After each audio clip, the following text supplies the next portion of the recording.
ಜೀವನದಲ್ಲಿ ಸಾವು ಯಾವಾಗ ಬರುತ್ತೆ ಅಂತ ಯಾರಿಗೂ ಗೊತ್ತಿಲ್ಲ. ಆದರೆ ನಾವು ಬದುಕೋ ರೀತಿ ಮಾತ್ರ ನಮ್ಮ ಕೈಯಲ್ಲಿದೆ.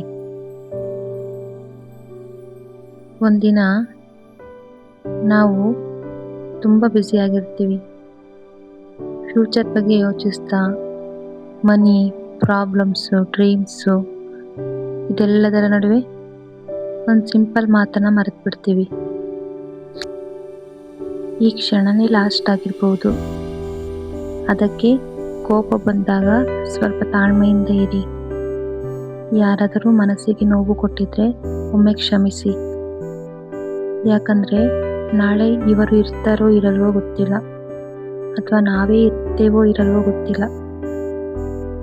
ಕೆಲವರು ನಮಗೆ ತುಂಬ ಹತ್ತಿರ ಇರ್ತಾರೆ, ಆದರೆ ನಾವು ಅವರ ಜೊತೆ ಮಾತನಾಡೋದನ್ನೇ ಪೋಸ್ಟ್ಪೋನ್ ಮಾಡ್ತೀವಿ, ನಂತರ ಮಾತಾಡ್ತೀವಿ ಅಂತ.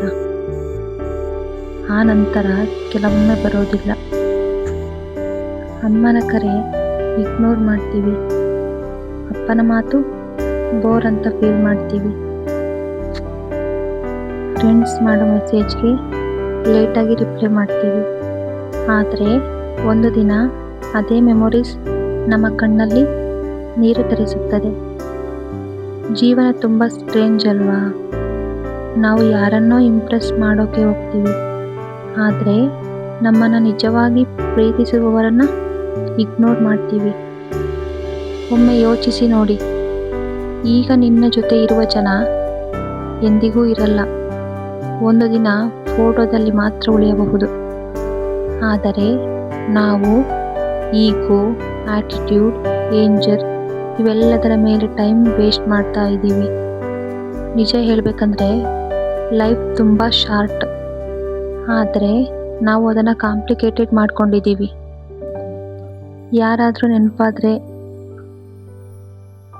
ಕ್ಷಮೆ ಕೇಳಬೇಕಾದ್ರೆ ಕೇಳಿ, ಪ್ರೀತಿ ಇದ್ದರೆ ತೋರಿಸಿ, ಮಿಸ್ ಆಗಿದ್ರೆ ಹೇಳಿ. ಯಾಕಂದರೆ ಒಂದು ಲೇಟರ್ ಕೆಲವೊಮ್ಮೆ ನೆವರ್ ಆಗಿಬಿಡುತ್ತೆ. ಕೆಲವರು ಇವತ್ತು ನಗ್ತಾ ಇರ್ತಾರೆ, ನಾಳೆ ಆ ನಗು ಇರುತ್ತೋ ಇರಲ್ವೋ ಗೊತ್ತಿಲ್ಲ. ಕೆಲವರು ಇವತ್ತು ನಮ್ಮ ಜೊತೆಯಲ್ಲಿರ್ತಾರೆ, ನಾಳೆ ಒಂದಿನ ಮೆಮೊರಿ ಆಗಿರಬಹುದು. ಸೊ ಚಿಕ್ಕ ಚಿಕ್ಕ ಕ್ಷಣಗಳನ್ನು ಎಂಜಾಯ್ ಮಾಡಿ. ಫ್ಯಾಮಿಲಿ ಜೊತೆ ಟೈಮ್ ಸ್ಪೆಂಡ್ ಮಾಡಿ, ಫ್ರೆಂಡ್ಸ್ ಜೊತೆ ಖುಷಿಯಾಗಿರಿ, ಅಮ್ಮನ ಜೊತೆ ಮಾತಾಡಿ, ಅಪ್ಪನ ಜೊತೆ ಕೂತು ಊಟ ಮಾಡಿ. ಲೈಫ್ನಲ್ಲಿ ದೊಡ್ಡ ಹ್ಯಾಪಿನೆಸ್ ಎಕ್ಸ್ಪೆನ್ಸಿವ್ ಥಿಂಗ್ಸ್ ಅಲ್ಲ, ನಮ್ಮವರ ಜೊತೆ ಕಳೆದ ಸಮಯ. ಕೊನೆಯಲ್ಲಿ ಹಣ, ಫೇಮ್, ಫಾಲೋಯರ್ಸ್ ಇವ್ಯಾವೂ ನಮ್ಮ ಜೊತೆ ಬರೋದಿಲ್ಲ. ಜನರು ನೆನಪಿಡೋದು ನೀನು ಎಷ್ಟು ಒಳ್ಳೆಯವನಾಗಿದ್ದೆ ಅನ್ನೋದು ಮಾತ್ರ.